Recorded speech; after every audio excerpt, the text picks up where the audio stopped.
নমস্কাৰ ছাত্ৰসকলক স্বাগতম জনাইছোঁ আসাম টিচি ইউটিউব চেনেললৈ। মই যে আপোনালোকৰ মাজলৈ লৈছোঁ ক্লাছ 10ৰ আমাণ্ডাৰ কুৱেশ্যন এনচাৰ, অৰ্থাৎ যিখিনি কিতাপত আছে টেক্সট কুৱেশ্যন এনচাৰখিনি। ইয়াৰ আগত মই বাকীখিনি দিছোঁ, এটা পাৰ্ট দিছোঁ, আৰু যদি চোৱা নাই চাব, আৰু যদি মোৰ চেনেল ছাবস্ক্ৰাইব কৰি থাকিব। Question number 1, how old do you think Amanda is? How do you know this?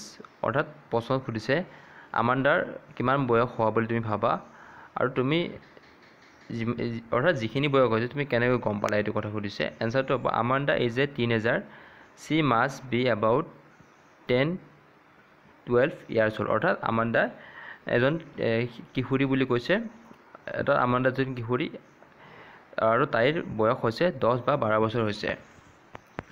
This is reflected from the fact that she is asked to do her homework, clean her room, which can be done by a girl of her age. অৰ্থাৎ ইয়াৰ পৰাই ওলাই যে তাইক মাকে homework কৰিবৰ কথা কৈছিল, আৰু তাইক নিজৰ ৰুমটো চাফা কৰাৰ কথা কৈছিল, যিখিনি ধৰ তাইৰ বয়সৰ ছোৱালীজনী কৰিব পাৰে, তাৰ পৰাই গম পোৱা গৈছে।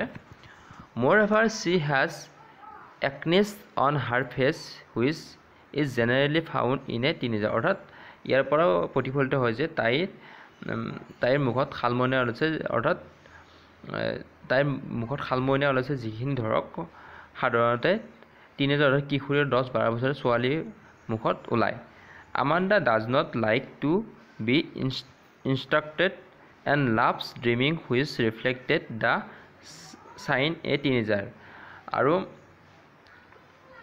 তাই ভাল পোৱা নাছিল আদেশবোৰ, অৰ্থাৎ মাকে তেওঁক যিমানখিনি আদেশ দিছিল, আমাণ্ডা তুমি এইটো কৰা, আমাণ্ডা সেইটো কৰা, অৰ্থাৎ তাই সেইখিনি বা আদেশখিনি পোৱাটো বিচৰা নাছিল, অৰ্থাৎ তাই ফ্ৰী হিচাপে থাকিব বিচাৰিছিল। আৰু তাই and loves dreaming which reflect the sign a teenager, অৰ্থাৎ তাই কাল্পনিক জগতত থাকি ভাল পাইছিল, অৰ্থাৎ তেওঁক কল্পনা কৰি থাকি ভাল পাইছিল, তাৰ পৰা এইটো প্ৰতিফলিত হয় যে তাই এজন কিশোৰী।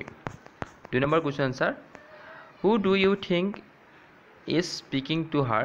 এনচাৰ, অৰ্থাৎ এইখিনি কথা কোনে কৈছিল বুলি তুমি ভাবা সুধিছে।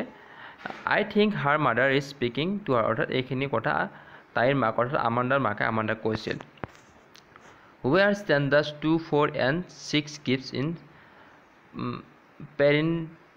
পেৰেণ্টেছিছ?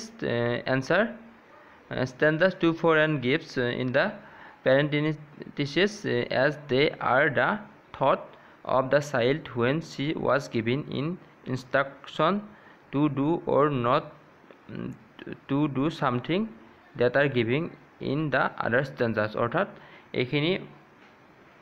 এইখিনি কথা কাল্পনিক আছিল, অৰ্থাৎ যেতিয়া মাকে তেওঁক আদেশ দি আছিল তেতিয়া আমাণ্ডাই ধৰ মাৰমেইড হোৱাৰ কথা ভাবি আছিল, জলপৰীৰ কথা ভাবি আছিল, সাগৰত তেওঁ সাঁতুৰি থকাৰ কথা ভাবি আছিল, অৰ্থাৎ তাই ফ্ৰী হিচাপে ঘূৰি ফুৰি থাকিব পৰা কথা, আৰু যিখিনি তেওঁ কল্পনা কৰিছিল সেইখিনি ষ্টেণ্ডাৰ ভিতৰত দিয়াৰ কাৰণে এইখিনি ষ্টেণ্ডাৰ ভিতৰত ৰখা হৈছে, কাল্পনিক কাৰণে বা স্তৱকৰ ভিতৰত ৰখা হৈছে। আজি পাৰ্টত ইমানখিনি আছিল, ইয়াৰ বাকী কুৱেশ্যন তোমাৰ ভালকৈ পঢ়িবলৈ আশা কৰি ইমানতে সমাপ্ত কৰিছোঁ। নমস্কাৰ।